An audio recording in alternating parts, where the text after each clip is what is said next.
आज की मेरी वीडियो कीमा मैकरोनी पे है, जिसको बड़े ही नहीं बल्कि बच्चे भी बहुत शौक़ से खाते हैं।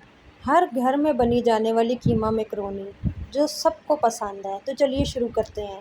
सबसे पहले मैंने कुकर में पानी लिया और उसमें लहसुन अदरक का पेस्ट डाल दिया। कम से कम 1 टेबलस्पून था। उसके बाद मैंने इसमें कीमा ऐड किया।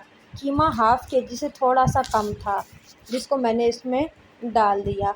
अब इसमें मैं हाफ़ टी स्पून नमक और थोड़ी सी काली मिर्च ऐड करूँगी। इसके बाद मैं इसमें थोड़े से टमाटर शामिल करूँगी और इसे प्रेशर दे दूँगी 20 मिनट का। देन इधर मैंने मैकरोनी के लिए पानी ले लिया था, जिसमें मैंने नमक और थोड़ा सा ऑयल डाल दिया था। जैसे ही पानी उबला मैंने उसमें मैकरोनी ऐड कर ली। तो काइंडली आप लोग भी जब मैकरोनी बॉईल करने लगा करें तो उसमें नमक और ऑयल ज़रूर डाला करें।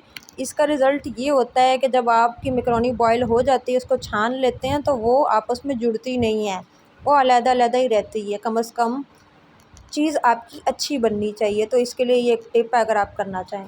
दूसरी तरफ हमारा कीमा जो है वो गल चुका था, इसको भूनने का प्रोसेस जारी है।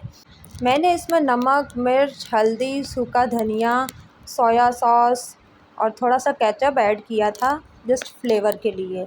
जब जैसे ही अच्छे से भून गया था तो फिर इसमें मैंने मैकरोनी ऐड कर ली थी। आप चाहें तो चीज़ भी ऐड कर सकते हैं। तो जी यहाँ पे मेरी मैकरोनी बनके तैयार है, कीमा मैकरोनी।